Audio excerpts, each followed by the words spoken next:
Hola, ¿qué tal, amigas, amigos televidentes en Extra Plus? Un gusto saludarles, darles la bienvenida a esta edición de Adelante Nicaragua, edición ya prácticamente en los días previos a la celebración del 19 de julio, Día de la Liberación en Nicaragua, Día del Triunfo de la Revolución Popular Sandinista sobre la dictadura militar somocista. Un 15 de julio, nada más que del año 1969, muere acribillado, por aquí nomás cerca de nuestros estudios, en las delicias del Volga, el llamado padre de la resistencia urbana, el comandante Julio Buitrago Urroz. El 17 de julio de 1979, Somoza se va de Nicaragua y el 19 de julio se produce el triunfo. Más tarde, un día más tarde, el 20 de julio, es la entrada de todos los frentes de guerra sandinista a Managua y la celebración famosa en la Plaza de la Revolución. Pero, ¿cómo llegamos a ese punto? ¿Cómo la historia de Nicaragua llegó hasta el 19 de julio de 1979? ¿Cómo se fueron conjugando todas las fuerzas vivas de la nación para lograr ese triunfo sobre la dictadura militar somocista que parecía intocable, impermeable, invencible? Vamos a conversar con el doctor Rafael Casanova Fuerte, historiador, investigador, con quien hemos venido ya tocando de alguna manera estos temas de la historia de Nicaragua, de la historia de la lucha en Nicaragua, de la lucha revolucionaria, de la lucha de la clase obrera principalmente, hemos tocado de alguna manera. Y vamos a hablar acerca de cómo llegamos al 19 de julio, cuando, digo yo, el Frente Sandinista en 1974, después de haber pasado Pancasán en 1967, de por sí cuando Pancasán, el Frente Sandinista, eran 4 gatos, y matan a los principales líderes, incluso Silvio Navarro, fundador del Frente, cae en Pancasán. Silvio Mayorga. Navarro es el que cae en Retibocay, también uno de los dirigentes nacionales. Uno de los dirigentes principales del Frente, cae Pablo Úbeda, Rigoberto Cruz.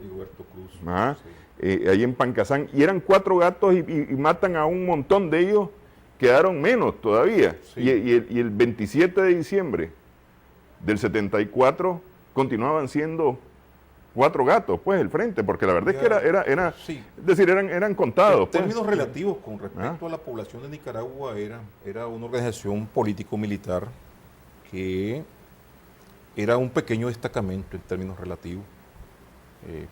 Recuerdo cuando en cierta ocasión nos decía el comandante Bayardo Arce, allá en los años 80, en una promoción de militantes de Managua, que se nos quitara la idea de las grandes columnas guerrilleras que hubo.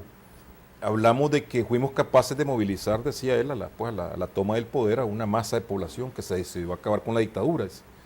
Pero en el 1979, cuando hacemos un registro, dice, sumadas las 3 tendencias, éramos 500, dice, y para llegar a los 500, nos aclaran, tuvimos que darle el carnet a una gran cantidad de colaboradores, dice, o sea, que no podían ser militantes en esas circunstancias, por aquellas colaboradores que habían, premilitantes y colaboradores. Dice. Sí.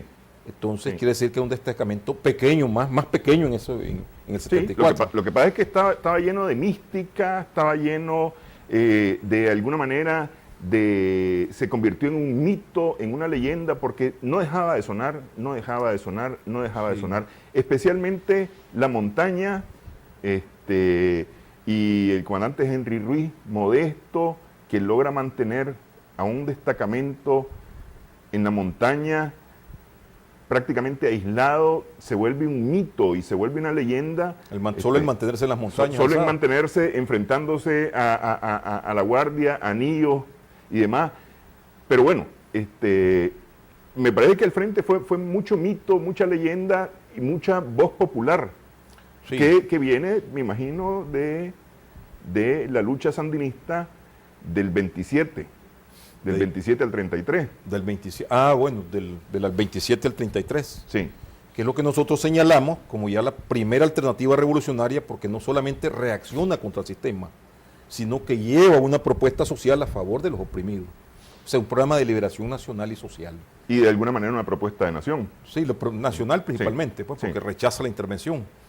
Y lleva una propuesta de liberación social. Pues. Bueno, la sociedad de hombres libres, de la perspectiva de Sandino, esa visión que él tiene, digamos, tomada del anarquismo, tomada del comunismo racionalista de la escuela universal, pero es aplicada a la realidad de Nicaragua, que es difícil en términos objetivos que hubiera triunfado por las circunstancias de la época, porque es muy importante entender eso. El 79 no es más que el resultado de un cúmulo de condiciones subjetivas que sí permiten dar ese salto en el 79, ¿verdad? Sí. Porque si analizamos años atrás, 20 años atrás, en el 59, esos primeros levantamientos guerrilleros, algunos entraron bien armados. Me contaba el doctor Aldo Díaz, que fue participante en la del Chaparral, que algunas reclutas que hace Rafael Somarriba, dice, se ha esforzado, dice, porque habían 70 equipos para solo 50 hombres. Y es ahí donde mete unos guatemaltecos, pues alguna gente que iba, eran aventureros, pues en la realidad. Algunos hondureños, es decir, o que no tenían claridad sobre lo que era, sino que, como quien dice, van a una aventura. Entonces, eso te da una idea. Sin embargo, las guerrillas le hacen bajas a la guardia, como el caso de la Julio Alonso, el caso de la de Raudales, pero la población no se suma, no se integra. Bueno, está el Chaparral, está Olama, Mollejones, Raití, Bocay.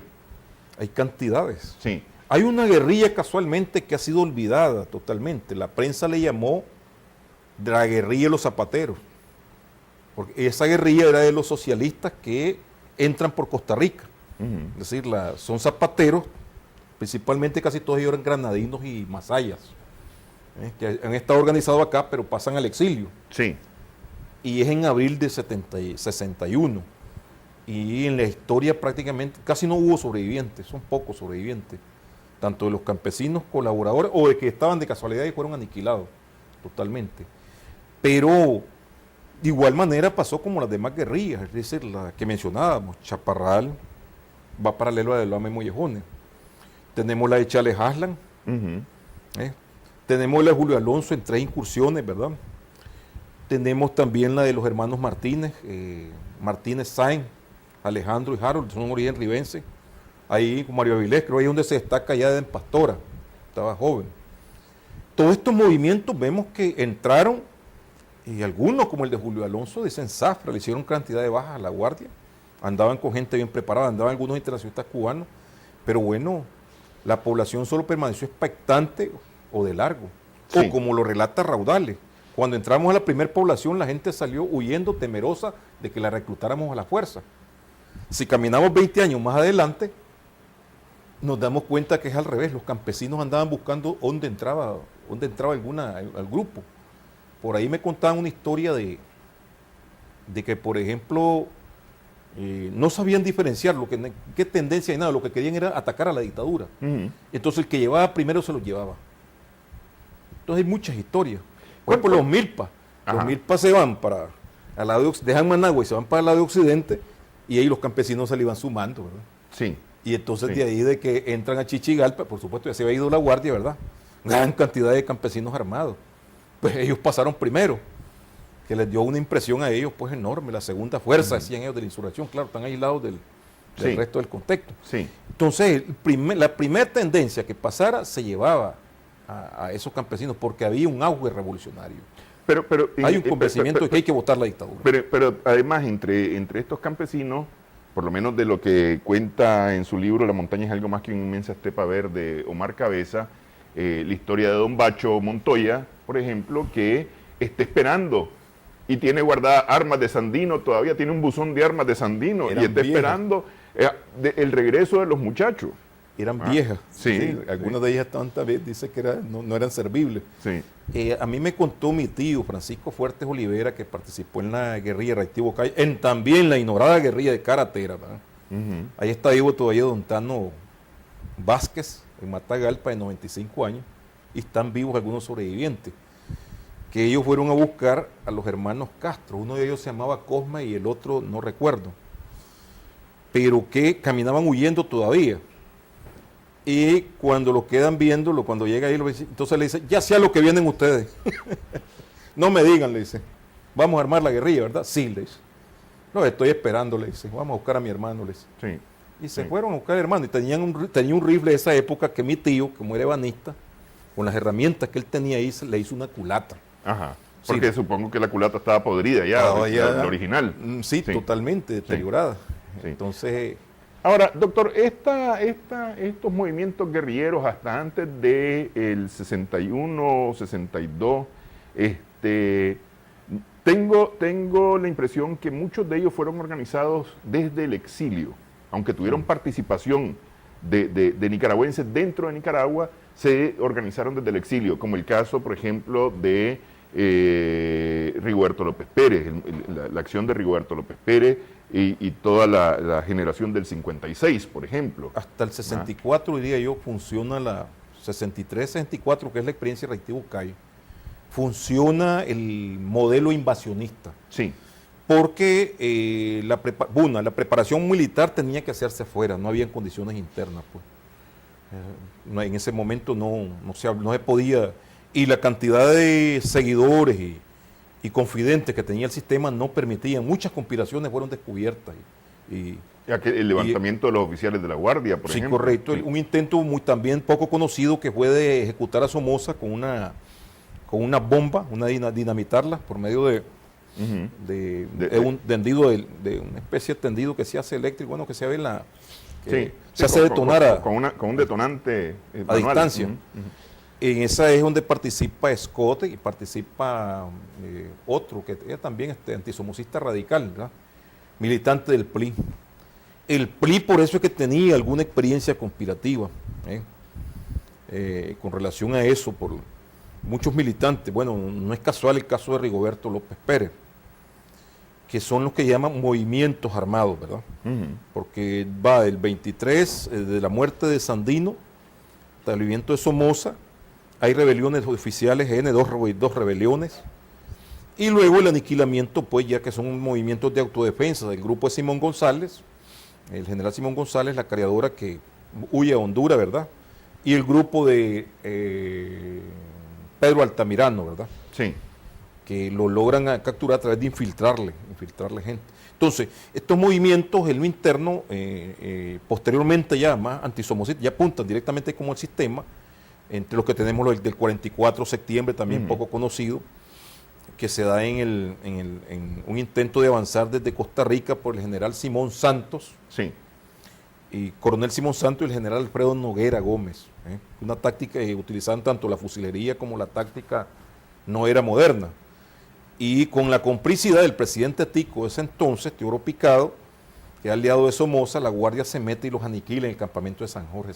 Septiembre de 1944, al fracasar el movimiento de Julio, que es un movimiento político, que se da marchas en Managua, marchas en Granada, marchas en León, marchas en Matagalpa. Entonces, el exilio alimenta la única manera de votar a Somoza es a balazos, así como entró él, hay que votarlo. Entonces, estos movimientos antisomocistas, algunos de ellos han sido estudiados, otros están poco conocidos, como el que te mencionaba, el ahorita que mencionamos es el campamento de San Jorge. Sí. Y esa guerrilla del San Juan.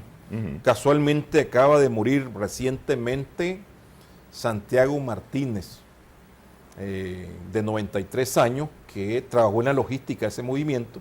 Pero Santiago, hay que destacar lo siguiente, él quedó militando allá en el Partido Vanguardia Popular, fue militante también de los socialistas, estaba entre el grupo de... En Costa Rica. No, en Nicaragua.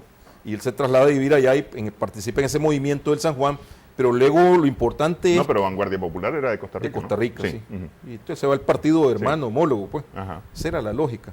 Sí pasó con Alfaro, el hijo del capitán Alfaro, el Partido Comunista Salvadoreño, y no al socialista nicaragüense. Entonces él se va al Vanguardia, pero es muy importante el apoyo que le da a los exilados nicaragüenses. Por su casa pasaron, ese que mencionamos, ¿verdad? El padre de la resistencia urbana, Julio Buitrago, estuvo en su casa. Ajá. Él y la esposa Magda Tavia se convirtieron en la embajada de Nicaragua. Él mantuvo económicamente, hasta que fue capturado y salió para Cuba, a Carlos Fonseca Amador. él lo mantuvo prácticamente escondido y económicamente. O sea, le consiguió una casa de seguridad. Y por su casa pasaron, el actual presidente de la Cámara, diputado René Núñez, el Danto, en distintas ocasiones, ¿verdad? En estos momentos él tenía muchas anécdotas del Danto, que hay una grabación que tengo entendido se le hizo en el tiempo por parte de Elías. Y falleció muy recientemente, digamos, en este caso Santiago Martínez Moreno, que participa en el movimiento sindical costarricense también muy destacado. Y luego ahora, todos estos movimientos anteriores a la fundación del Frente de Liberación Nacional, un poquito más adelante el Frente Sandinista de Liberación Nacional, de alguna manera son el abono para la creación de este movimiento, dan la pauta para la creación, para la lógica que va a tener este movimiento, este Frente Nacional de Liberación o este Frente de Liberación Nacional, y se recogen todas esas experiencias para poder llegar a esto. Es un cúmulo. Sí. Es decir, el Frente Sandinista viene siendo como la síntesis de eso. Prácticamente la suma de estos movimientos. Sí, pero pasan, volvemos nuevamente al problema, que a veces se pega el salto del sandino hasta acá, que ese es el mérito que tiene Carlos, pero pasan por la segunda alternativa revolucionaria que, digo yo, hay una deuda de los historiadores porque los han pasado de largo, que es el paso de esta generación que fundó el Frente Sandinista por el Partido Socialista Nicaragüense. Ahí es donde adquieren formación político-ideológica. Y personas como Carlos les permiten interpretar la realidad de Nicaragua ya como marxistas, ya con una visión científica. Sí. Y plantean, bueno, el eje fundamental va a ser la lucha política, de la lucha política va a ser la lucha armada. Ok, madurez, vamos a hacer una pausa. Ese pensamiento marxista, sin embargo, no vuelve al Frente Sandinista un movimiento comunista en el amplio sentido de la palabra o en el estricto sentido de la palabra. Es decir, lo que se vuelve es un movimiento sandinista. Dentro de un movimiento revolucionario que va dentro de la realidad nacional. Lo que tiene es una interpretación marxista. Vamos a hablar sobre esto. Hacemos una pausa en esta edición de Adelante Nicaragua.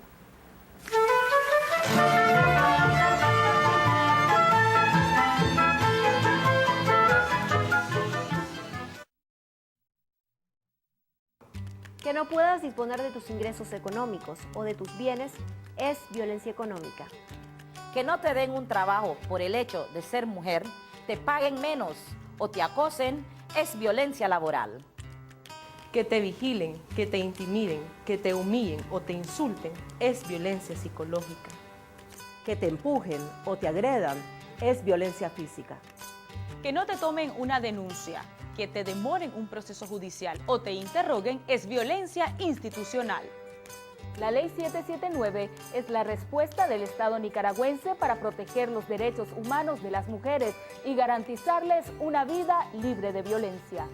Este es un mensaje del Poder Judicial, con el apoyo de la Agencia Española de Cooperación Internacional para el Desarrollo. El otro día Mario quería enviarle dinero a su papá, don Pedro. Con su billetera móvil seleccionó el monto, digitó el número de teléfono de su papá y puso enviar. A don Pedro le llegó un mensaje confirmando la transferencia. Él retiró parte del dinero en un agente Banpro y pagó con su billetera móvil en un negocio. Más tarde sacó lo que le quedaba en un cajero automático. Afíliate llamando al 1-800-1530 o al asterisco 1530 desde tu celular. También en www.banpro.com.ni. Con billetera móvil, dinero en su celular. ¿Rafla? Asegure su casa o negocio con cámaras IP profesionales. Monitorea a través de internet sin importar el lugar donde se encuentre. Obtenga imágenes en alta definición. Cóndor Comunicaciones. Nuestra meta es ayudarle a alcanzar la suya.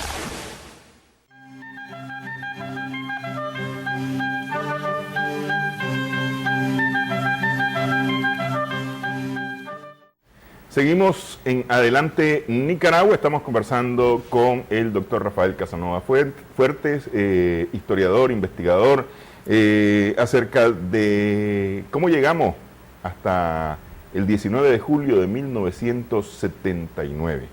Estamos en la fundación del Frente Sandinista, que se funda con un grupo de jóvenes que vienen principalmente del Partido Socialista. Sí. que han pasado por el Partido Socialista. Muchos de ellos vienen de las experiencias de infiltraciones guerrilleras. Algunos habían participado ya en acciones guerrilleras, como es el caso de Carlos Fonseca, ¿verdad? Navarro. Jorge Navarro. Navarro, sí. Es decir, sobre todo en el caso de Carlos, la Chaparral, la experiencia organizativa de Navarro, una vasta experiencia organizativa y una vasta formación ideológica. Tuvo, es decir, en un proceso de desarrollo del partido. Él es prácticamente creo que él es el primer secretario general, primer dirigente juvenil del partido. Él y, ¿cómo se llama el otro muchacho? Francisco Buitrago. Francisco Buitrago, sí.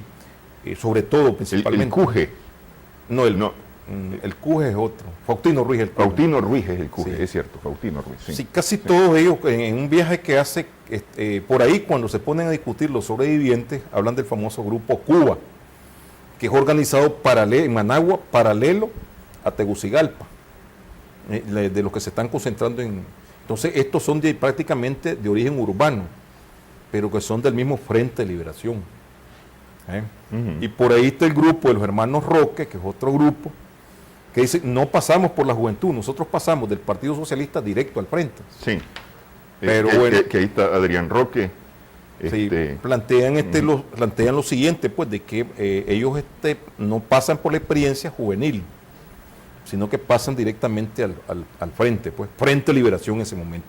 Que lo que se hace es cambiar la S, ya cuando le pense reactivo CAI ya no regresa Romero, ya no regresa Guerrero, y que eran en este caso, en el caso de Guerrero, el principal dirigente. Y ahí hay un problema que se ha exacerbado como el nombre.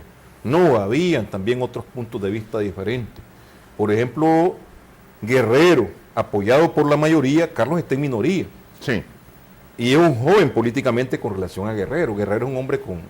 Ya experimentado. Y mayor que ellos de edad, es un hombre de casi 40 años en ese momento. Y con una vasta cultura. Y tenía, como que dice, habilidad oratoria y todo esto. Y habilidad también en sus argumentos. Y él hablaba de fundar el Partido Comunista de la Montaña, como una contraposición a la otra izquierda, pues que es la que queda organizando los sindicatos, que son el Partido Socialista Nicaragüense, y que este Partido de la Montaña es el que debe dirigir la guerrilla. Ahí había algo que no llegó a plasmarse, pero ahí están en los documentos originales, hay varias actas.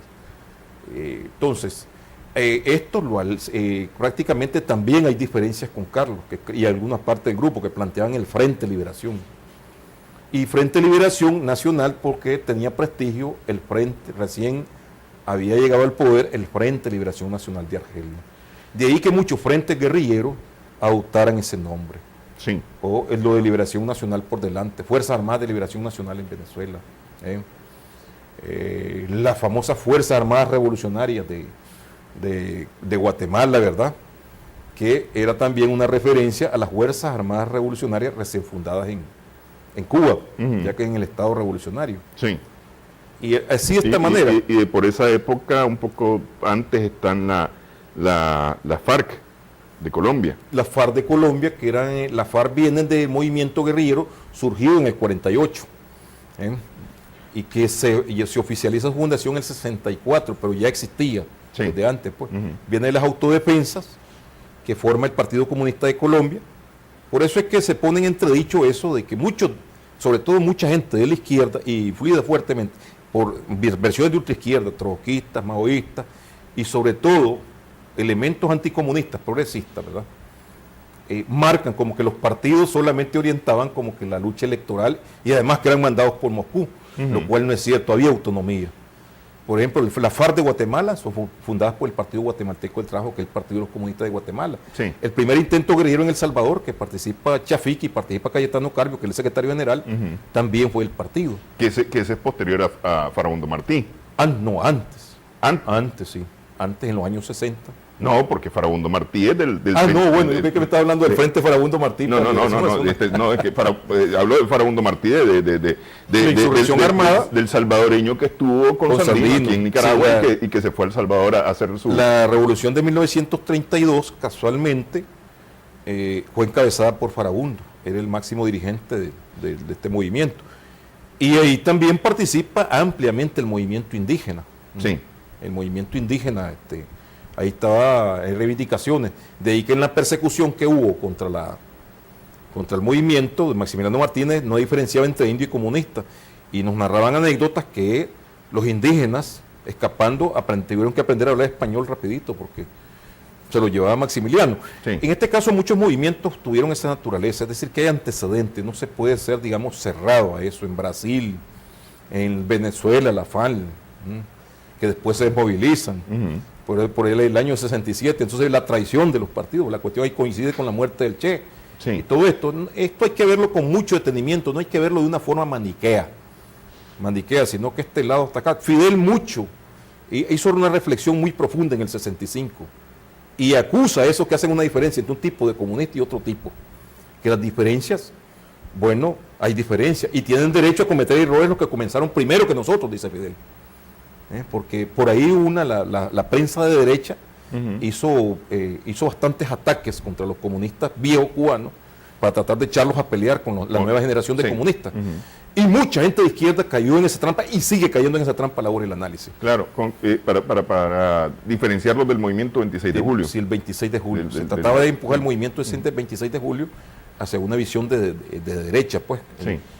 Y la alianza con el directorio revolucionario del Partido Socialista Popular, que es el de los comunistas de Cuba, causó pues prácticamente un gran rechazo de la derecha nacional cubana y la derecha internacional.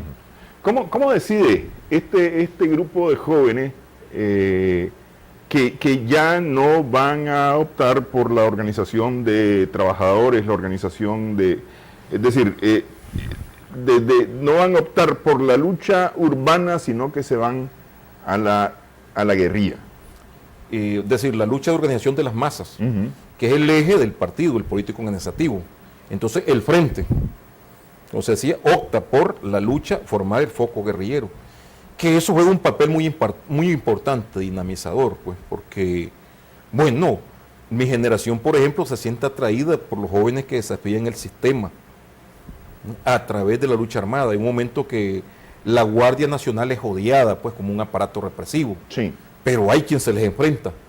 Entonces ese es un referente que permite que se venga incorporando primero la admiración del pueblo. Aunque, como vemos posteriormente, ya la generación nuestra tuvo dificultades para llegar al frente. Porque era, como decía, tiene que ver con lo que decía anteriormente Nelson, que era muy pequeño y una represión lo dejaba desconectado. Hay experiencia, yo recuerdo de mis escasos 14 años en el intento de la fundación del FER, formamos un comité ProFER, cayó preso Raúl Calderón y empiezan a perseguir a Castrillo, en ese momento estoy hablando de la realidad de Rivas, en mi ciudad, y los que estábamos abajo quedamos sin contacto, y fuimos a dar a otra organización, que es otra historia, mi experiencia personal, ¿verdad? Pero te inspira el Frente Sandinista. No, nosotros no conocíamos otra cuestión más que oír Radio Habana y jóvenes estudiantes y la otra fuerza de izquierda, en este caso principalmente, la otra que existía del partido, trabajaba principalmente con los obreros y los campesinos. Pero del partido del Frente no saca, digamos, no lo convierte en cantera. Es la cantera, no, sigue siendo la cantera. Porque es decir, el FER, el CUM, de alguna manera lograr meter a sus cuadros en la dirigencia de estas organizaciones juveniles, de alguna manera hace que de ahí mismo se les revierta a ellos una cantidad de gente que se integra al frente. La vienen integrando, ellos continúan. El partido prácticamente fue la cantera hasta el final. Y hay una etapa que fue la única cantera, yo me atrevería a decir hasta 1969, que es cuando ya ellos logran crear una segunda generación, que es la que ya proviene del movimiento estudiantil. Ya cuando el FER hay una primera etapa que es prácticamente es un frente del partido, pero al ser un frente que aglutina a estudiantes revolucionarios, posteriormente, ya en el 66, la directiva del mismo ya está dominada por gente que proviene del frente. Ya está el comandante Daniel Ortega, el actual presidente, ya está Oscar Turcio. Sí. Y luego como vocales te encontrás ya a nivel así de en la minoría, ya los socialistas totalmente. Creo que es en el año de 1966, yo tengo el dato. Y ya esa generación para allá ya no proviene del partido, pero sí el frente a nivel territorial siempre está detrás de los jóvenes socialistas para tratar de convencerlos. Porque también como jóvenes eran partidarios de la lucha armada. Sin embargo, el Partido Socialista no necesariamente estaba a favor de como la línea lucha guerrillera. No, la línea del partido que después lo retoma, la tendencia proletaria, es la insurrección, la lucha armada y la insurrección. Tenía cuadros preparados militarmente. Okay. Sí, tenía en distintas etapas. Hay una, casualmente en la formación de la FARC, el grupo, el ala militar, autorizado por Juan Lorío, y con convenio con el PECO, se autoriza que media docena de militantes se entrenen militarmente. Ahí donde va César Cortés Telles, vamos a nombres y apellidos, Abdul Sirker, Arnoldo Pastrán, hijo, tengo entendido, Amanda Pastrán, la hermana de él, Álvaro Montoya Lara. Hay un grupo, son dos generaciones, en una van 3 y en otra van 4 o 5, que es en los años 60, que estos son los que vienen a armar el experimento de la FARC con Jacinto Vaca Jerez, que es un desprendido del frente, que ahí participan algunos jóvenes que venían del frente, en un momento en que el frente está siendo golpeado fuertemente.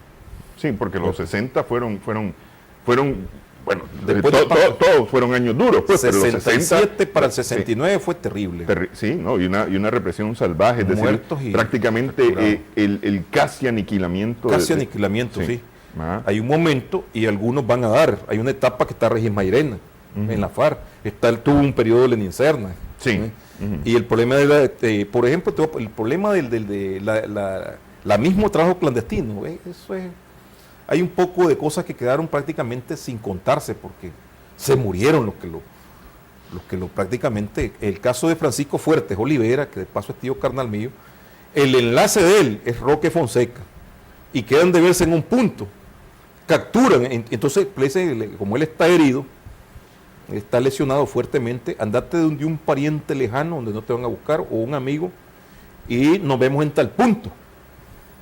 En esos días capturan a Roque Fonseca y significa que él queda desconectado totalmente desde 1967, desde mayo, que él aparece en un pasquín que salió en el periódico y en algunas ciudades, en algunos lugares los pegaban. Pues. Con Se Busca. Sí, Se Busca. Y pasó desconectado hasta 1974, hacía un enlace y así, era bien difícil, era bien difícil. A veces quedar aislado y volver a reconectar. Y esto provocaba problemas. También se corría el riesgo de la infiltración. La muerte de valiosos cuadros se le atribuye a algunos infiltrados. Que sobre eso pues no se ha investigado a profundidad, ¿verdad? Porque estaba, por ejemplo, el caso de la infiltración de Garlopa. Garlopa es un sujeto de apellido Mendoza Solís, no me acuerdo si es Rolando Eduardo, el nombre de él. Creo Garlopa porque creo que era de oficio carpintero o uno de sus oficios.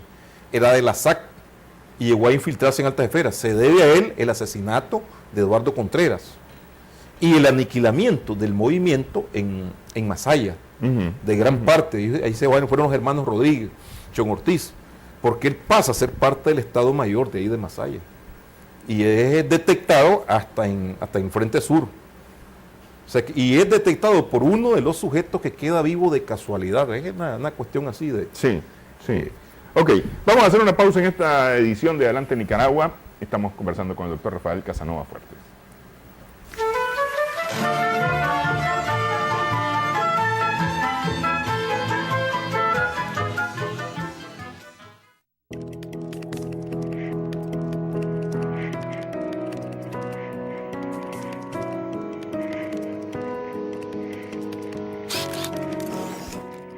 Ya no más.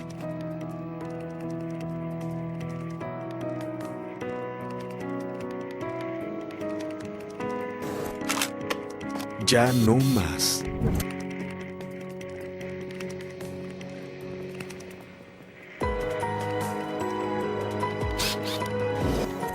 Ya no más. Ya no más violencia contra las mujeres. Ley 779. Ley integral contra la violencia hacia las mujeres. Este es un mensaje del Poder Judicial con el apoyo de la Agencia Española de Cooperación Internacional para el Desarrollo. La carne no solo debe verse bien, debe ser buena. La calidad y la experiencia importan. De toda Nicaragua acogemos ganaderos y seleccionamos a los mejores ejemplares para el sacrificio. Exigimos los más altos estándares de higiene y calidad en nuestro trabajo. Nos distingue la experiencia y por eso proveemos los cortes más selectos que servimos al mercado nacional e internacional. Producimos carne natural, garantizando alimentación sana. Nuevo Carnic, a su servicio. Optimice sus operaciones con un sistema de radio de 2 vías. Disminuya sus gastos operativos. Incremente la productividad de su empresa. Cóndor Comunicaciones, nuestra meta es ayudarle a alcanzar la suya.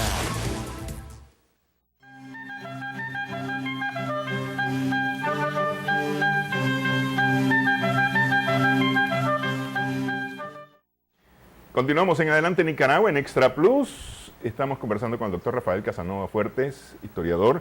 Si bien los años 60, bueno, todos los años decimos fueron duros en la lucha por la liberación contra la dictadura, pero los años 60, inicios de los 70 fueron especialmente muy duros hasta 1974, cuando el operativo de la toma de la casa de Chema Castillo, sí. catapulta, relanza ante la opinión pública al Frente Sandinista, sí, en una coyuntura que era favorable para el movimiento opositor, porque también corremos del 59, los 60, llegamos hasta los 70, hay un proceso de acumulación de fuerzas, no solo del Frente, sino de todo el movimiento antisomocista en general, que es la propuesta que yo hago cuando tiene que ver el movimiento social, el movimiento político y el movimiento armado. Los 3 modelos caminan paralelo. Entonces, vemos una oposición unificada que ya no está planteando ir a un proceso electoral con Somoza. Es la Unión Democrática de Liberación Nacional, UDEL, sí, que está demandando la renuncia de Somoza y no va a ir a una elección. Lo declara públicamente Pedro Joaquín Chamorro. La denuncia de violación de los derechos humanos es muy importante. Los artistas intelectuales, curas progresistas, toman una actitud decidida. Por ejemplo, en el movimiento cristiano, los hermanos Cardenal, que fue una cantera de captación de jóvenes que provenían de familias adineradas. Y por ahí se orientan una ventana hacia la liberación nacional, se sienten es una generación nueva.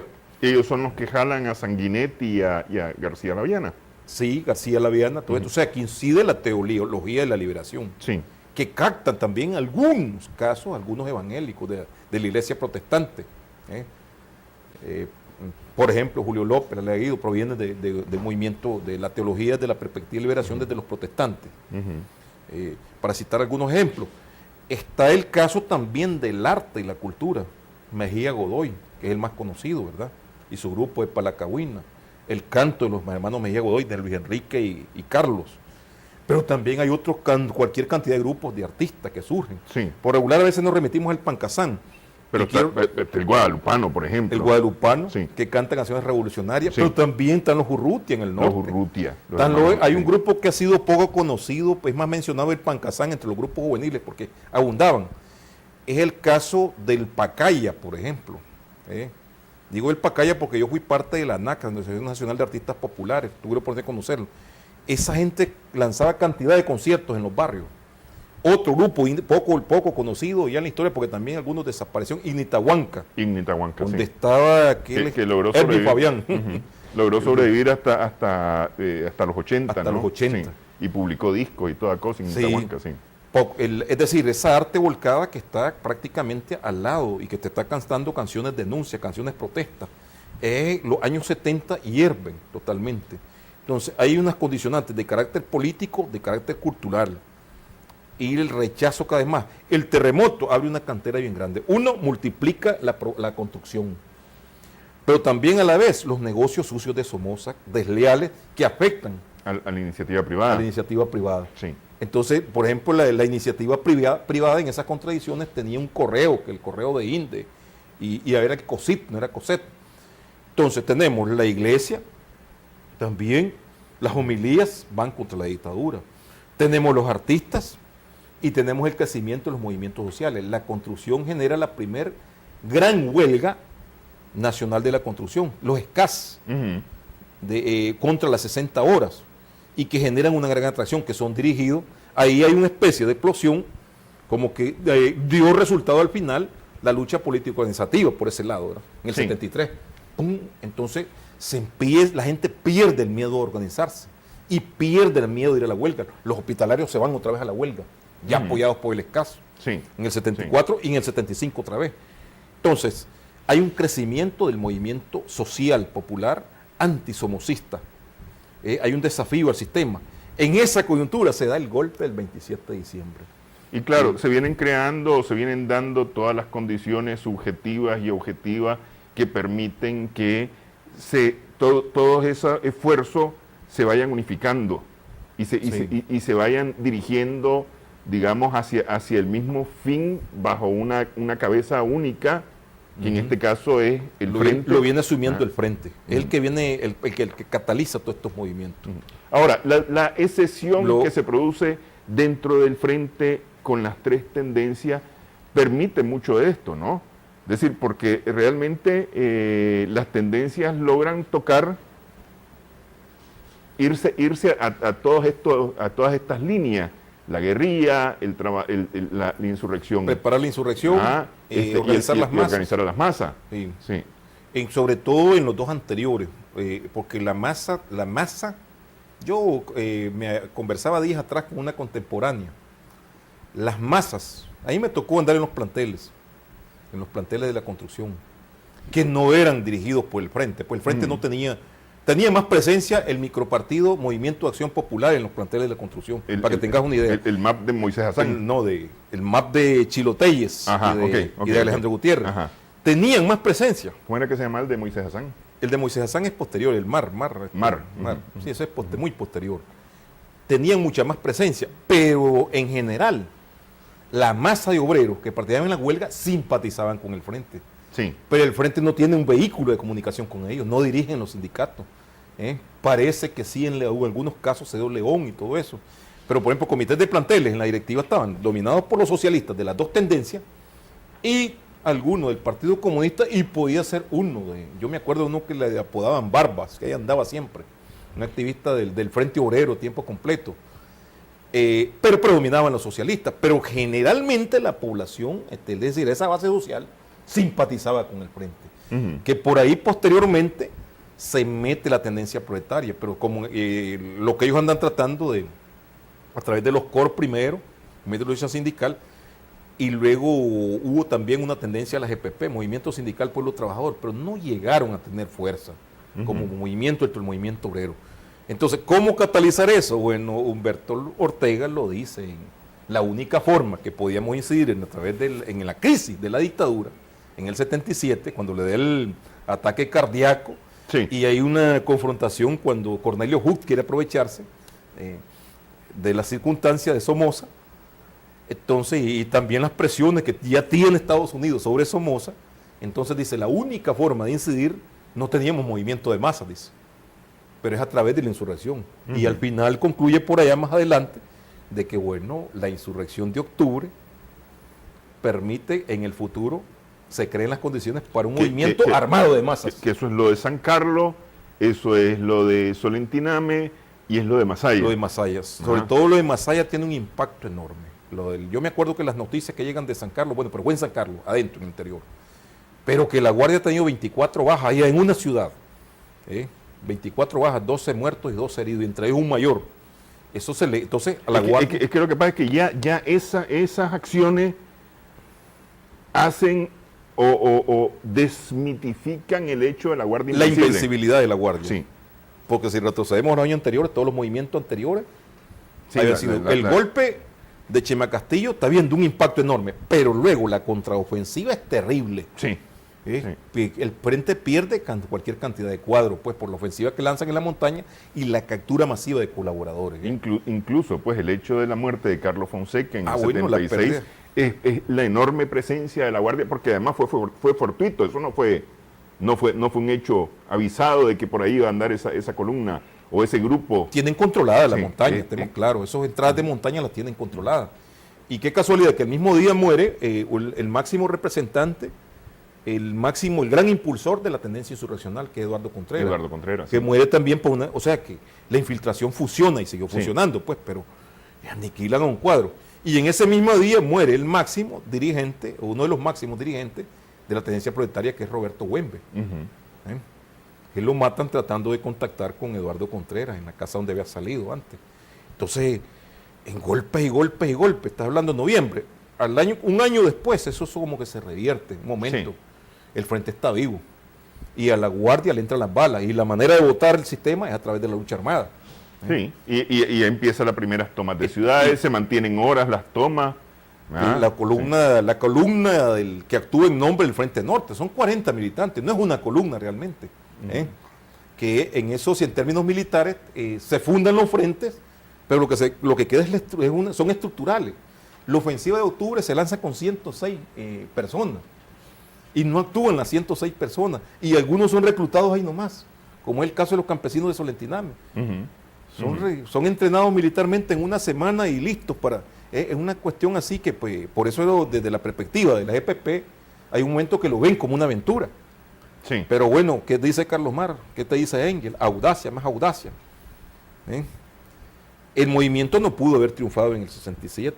El 67 se monta en Pancasán y tiene una reversión negativa porque a partir de ahí se produce un aniquilamiento total, casi total, del movimiento campesino. Sí. Porque yo estaba leyendo un testimonio que me hablan de la TC. La TC es algo que es como deprisa, rápido. 60 personas, pero algunos de ellos no tenían base. La única base social es la de San Gregorio, que es la que la tendencia proletaria quiso organizar, yo diría, quiso organizar a las masas, pero muy tarde. La labor de ella fue más agitativo. No tenían experiencia en eso. 60 personas, y algunas de ellas venían como que dice, fulano de tal de Rivas no tiene un sindicato campesino. Pero la CCTAN, fundada por Bernardino, por Alonso Díaz Ochoa, por Catalino Flores, por un poco de mujeres campesinas que están olvidadas. 83 llegaron a ser hasta 90 organizaciones campesinas que sí tenían base social en todo el territorio. Y movían gente. Sí, en masa, las marchas que cuando venían aquí a Managua, las marchas que hacían, las huelgas de hambre eran sentidas. Entonces, mientras que la ATC es un momento álgido de la lucha antisomocista, pero algunos, de San Francisco el Carnicero, buscar el sindicato de San Francisco Campesinos no existía, llegó fulano de tal, no, están en proceso organizativo. Y así se fue, bueno, ahí hay que formarla. Pero no se puede comparar con la CGTAN, el Encuentro Nacional Campesino, el primer Encuentro Nacional de 1965. Permitime que retroceda. Hay 83 representaciones y está lleno. Y las marchas campesinas son enormes. Sirama se le va de las manos. Por ejemplo, eso ya más para acá, es en el 77, diciembre de 77. Entonces, hay que hacer acciones. Pero bueno, hay un elemento, si octubre juega un papel, el otro elemento detonante es la muerte de Pedro Joaquín Chamorro. Sí, de alguna manera, porque inmediatamente después, un mes después, estalla la insurrección en Matagalpa, en Estelí. Ahí nomás ahí viene, el problema está que la gente también, en las marchas de enero, y que, bueno, me tocó ser partícipe, lo mismo en Cochabamba, un vivo al Partido Conservador, pero también un vivo al Frente Sandinista. Sí. Pero además de eso, la población se convence, si está muerto el hombre que está promoviendo una lucha cívica, y un periodista reconocido a nivel nacional e internacional, entonces, bueno, Somoza así es que juega, a tiros con los que le están disparando cívicamente. Con lo y la gente pierde el miedo. Pierde el miedo. Después del 10 de enero la gente pierde el miedo y sale a la calle. Y eso permite que la fuerza que tenga capacidad de dirigirla es el frente. No puede ser el caso del Partido Conservador 12 años antes, en el 67 con la UNA. No puede ser UDEL. UDEL jugó un papel catalizador para el frente, le permitió que algunos de sus cuadros legales pasaran directamente, aunque haya sido satanizado en las historias de los años 80 y condenado. Porque una de las tendencias, la insurreccional, sí veía como correcto, nada más que no lo hacía públicamente. Porque la experiencia de Rivas le permitió moverse legalmente hasta Tola, hasta Belén, y coadyuvar con el trabajo que ya estaba haciendo Gaspar García Laviana, moverse legalmente hasta San Juan del Sur, como activista de UDEL. Entonces, esto fue una fortaleza, el movimiento, bueno, los movimientos sociales paralelos, el movimiento político fuerte. Hay un sector, por ejemplo, los jóvenes del COSET que pasan a colaborar con el frente, porque es ven que es la única fuerza que está en capacidad de hacerlo. Entonces, ese sacrificio de años anteriores que había desarrollado el frente, bueno, se cataliza en el 77-78. Y en este caso es muy importante el papel que juega la tendencia insurreccional, porque existían 3 estructuras con 3 posiciones diferentes. Es erróneo, como vive una historia militar por ahí, se dividieron tácticamente. No, se dividieron por diferencias tácticas y estratégicas. Pero todo esto le dio un aire a la guerrilla en la montaña. Esto le dio aire. Es decir, les quitó la tensión que había sobre la montaña. Sobre los campesinos. Fue cuando pudieron bajar. Ahí donde bajó Modesto, pues. Que, por ejemplo, me recuerda pues la entrevista que tuve con tu papá, Manuel Espidosa Enrique, y que hablábamos que él se volvió a encontrar con él aquí en Managua. Fue cuando pudo bajar. En otras circunstancias no hubiera podido bajar. Porque estaba la cuestión esta de mantener el eje de la montaña. A mí me parece que hay que ser objetivo, porque veo, todos hablan de desembocar una insurrección. Veo un testimonio del comandante Huilo, nosotros veníamos a hacer la insurrección. No, ellos tenían el eje organizativo. Yo viví esa época. Y en el mismo enero, del mismo 10 de enero, en la noche, cuando matan a Pedro Joaquín, que ahí se produce una concentración de todo el pueblo, yo creo que fue uno de los hermanos Teller que proclamó la formación del verdadero Partido Comunista de Nicaragua, una idea que olvidaron al poco tiempo, porque empiezan a formar los CRP, que tengo entendido como que tienen partida de nacimiento entre los últimos días de enero y febrero, porque ellos todavía defienden el eje organizativo. Y la guerra popular prolongada, quien logra ese oxígeno es el más afectado. Ok, hacemos una última pausa en esta edición de Adelante Nicaragua. Conversamos con el doctor Rafael Casanova Fuertes.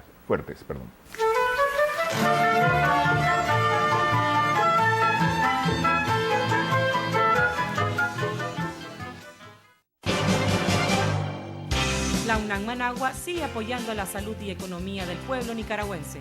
Con la formación y el servicio de físicos, geofísicos, especialistas en protección radiológica y física médica, retribuimos el aporte del 6% que el pueblo da a través de sus impuestos. Desde 1982, somos los únicos que formamos físicos en el país. Lo invitamos a no perderse nuestro programa La Revolución del Bienestar Social el lunes a las 8 de la noche por Extra Plus, canal 37 al aire, 90 en sistema de cable. Recuerde que tenemos reprise miércoles y sábado en el mismo horario. Es tiempo de cambiar la mente de todos, el odio por amor.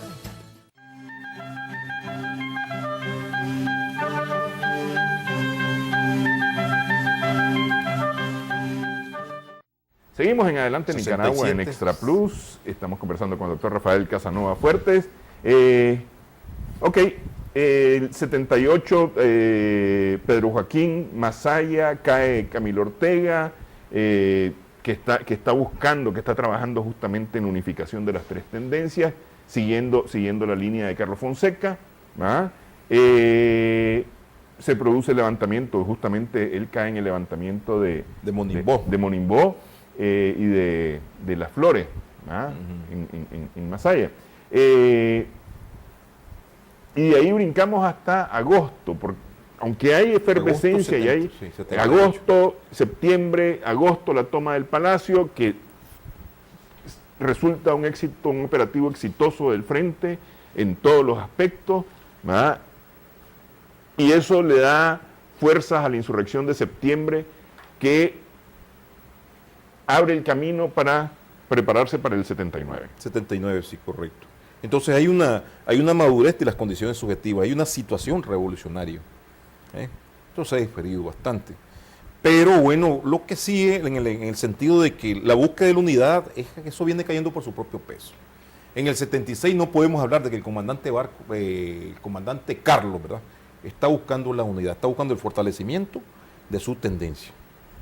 Posteriormente que se producen unos acercamientos entre la insurreccional primero y la GPP. En este caso, porque hay una fuerte lucha de la tendencia GPP con la tendencia proletaria, porque son las que tienen movimientos de masa organizados. Sí, unos campesinos y en el otro caso... Sí, sobre todo en el movimiento estudiantil. porque el movimiento campesino de la GPP es movimiento armado, es líneas de colaboradores, que casualmente ese es el planteamiento. Pero es la base social, pues, para que el frente pero pueda sobrevivir. Ahí no hay peleas. El movimiento campesino y el movimiento obrero no son escenarios de dominio, como elemento gremial organizado. Sí en el movimiento estudiantil. Movimiento estudiantil, está el FER marxista-leninista y está el FER GPP. Recordemos que la UNAM es el foco famoso, donde se discute, la UNAM, las universidades donde se discute, principalmente en la UNAM. Sí. Y entonces la polémica es fuerte. Y los escritos de Carlos son bastante violentos, los últimos son violentos contra el comandante Huilo, contra Güemes y contra Carrión. No hay un acercamiento con ellos. Tenemos claro de eso. Eso es esta cuestión es como que mítico, o bueno, como versión oficial, está bien, bueno, que hablar de la unidad, que anda buscando la unidad, o que no maneja, no sé, pero la documentación te dice otra cosa. Lo que te plantea es que esté en el fortalecimiento de su línea. Que va a decir, la guerra popular prolongada tiene que desembocar en una insurrección. El trabajo político con las masas va a desembocar también en una insurrección. El problema, el eje fundamental está que ya la tendencia insurreccional considera que ya hay condiciones para insurrección urbana. Sí. Hay masas politizadas, hay un antisomocismo unido contra Somoza y hay efervescencia antisomocista. Entonces hay que hay que golpear en la ciudad ya, trasladar la lucha fundamental al eje de las ciudades. Esa es la diferencia fundamental. En este caso, yo diría, en el caso de la tendencia proletaria, cuando ese movimiento de masa y todo, entonces corren a formar los CRP. Ellos la clandestinidad andan armados, pero todavía y son perseguidos por la OSN. Sí. Y que los aniquila como mató a Güembe. Pero en el momento están planteándose la organización de las masas. Pero ese movimiento de masas que se ve en enero, se meten ellos pues de lleno, se meten todas las tendencias, se dan cuenta de que hay condiciones para hacer una insurrección en la ciudad. Y ahí empiezan a hacerse contacto, porque como decía anteriormente Nelson, la gente pierde el miedo. Si dejas pasar ese momento, estás listo. Entonces, es la fuerza. Cada una busca cómo hacer su propio trabajo. Y en eso sí, eso sirve. Porque crecen todas, pero es en una situación revolucionaria. En una circunstancia como 1971, es probable que, o 68, 69, si esa decisión de la tendencia proletaria se hubiera dado, se hubiera convertido en un HLRP o en un MAP, que proviene de una decisión, un grupo, micropartido. Sí. Pero las circunstancias políticas... Y además un micropartido que hubiera terminado muriendo. Desaparecido, pues, como terminaron muchos de ellos. Entonces, en el caso de 1978, 79, las condiciones son diferentes. Hay un movimiento de masas donde amortiguar. Esto es una oportunidad que no puedes dejar pasar. Y esto es lo que permite las condiciones para la insurrección de septiembre, que digo yo, ha sido poco estudiada. Para el golpe del Palacio, que es el catalizador, y la insurrección de septiembre, y las insurrecciones espontáneas, primero la de Monimbó y la de Matagalpa. Sí. Aunque haya cuadros del frente sandinista, que haya cuadros de otras organizaciones políticas, hay esas bases conservadoras, esas bases juveniles, esas bases que se suman a la insurrección y son captadas por el frente. Vemos que son hijos de familias conservadoras, hijos de familias somocistas. Se les ha ganado prácticamente la batalla. Por eso 74 es un parteaguas muy importante. Sí. Resultado de las condiciones de 73, terremoto. Entonces, 78, hay un momento que la insurrección de septiembre, en el caso de Managua, hay dos focos que han sido poco estudiados, porque se prolongan y se inicia en enero y se prolonga hasta el día 11 y 12. Y en el caso de San Judas, han sido poco estudiados. Sí. Se le ha puesto más énfasis en la insurrección final. Y esto es lo que permite las condiciones de... Pero bueno, es que tal que la insurrección final, que está para el 9 de junio, arranca en San Judas el 4 de junio. Arranca antes. Sí. Se desborda. Si no podías... Ahí mi hermano estuvo en la insurrección, Alberto, ¿verdad? Casanova, el sociólogo, estuvo en la insurrección aquí en Managua, dice que no podías, como que dicen, tener una fogata porque la gente creía que ya venía la insurrección, estaba como que esperándolo. Hay muchas anécdotas, me contaba un amigo, compañero de lucha, que ellos están en una caja de seguridad y llegó la gente a golpearla y ya estalló en Santa Rosa, le dice la insurrección, le dice, vamos muchachos, salgan. Ellos creían que estaban bien resguardados. Es decir, que la gente se da cuenta que ahí estaban ellos, que eran del frente. Ya estalló muchachos, entonces vamos, la gente estaba desbordada totalmente. Sí. Entonces, hay factores que también no podemos dejar pasar de largo. La alianza Movimiento Pueblo Unido. Correcto. Que es la primera, la segunda alianza de izquierda, ¿verdad? Porque está, o sea, de hecho, porque está la alianza MR de los 60. Pero esta alianza permite aglutinar a sectores. Primero, es el intermedio donde sí logran encontrarse las organizaciones intermedias de las tendencias del frente. Corre la tendencia insurreccional a formar la Juventud Democrática, porque no tenían una organización juvenil intermedia. No tenían. Ellos andaban armando la insurrección, pero corren a toda velocidad. Y prácticamente otras fuerzas de izquierda, en este caso el tendido que tenía el Partido Socialista, que dirigía Julio Briceño Dávila y que después lo encabeza Salvador Ramírez, tenía un tendido a nivel nacional, a nivel político, que ese es el otro factor que coadyuva, que cuando van, por ejemplo, al Viejo, había gente dispuesta a volar tiros, pero no tenía, pero el único que tenía fuerza organizada políticamente era el partido. Entonces le permite al frente entrar. Y en Chinandega tenían fuerza los proletarios, por ejemplo. Tenía fuerza las GPP, tenían los insurreccionales. Los proletarios tenían fuerza Chinandega, Carazo y barrios de Managua. Los insurreccionales sí estaban tendidos por todos lados, porque bueno, el mismo estilo organizativo de ellos, que no había selectividad, ¿verdad? En el aspecto tan excesivo como el de las GPP y el de los proles, ¿querés ir a volar tiro? Aquí está tu fusil, ve, vos lo conoces a él, sí, aquí está, al día siguiente. Ahí el parque central de Costa Rica, me vengo a integrar al frente, de verdad, yo lo conozco, vámonos para a la frontera. Eso era rapidito, a una escuela en mismo San José. Entonces, y en el caso de la guerra popular prolongada era como más selectivo, recordemos que el frente tradicional, pero sí, la gente anda buscando cómo se organiza. Entonces ahí se empiezan a formar los CAP, Comités de Acción Popular de la GPP, ¿verdad? Los CRP que te mencioné de la tendencia proletaria y las milicias populares sandinistas como organizaciones intermedias armadas ya de acción. Correcto. Entonces prácticamente el sistema está en decadencia.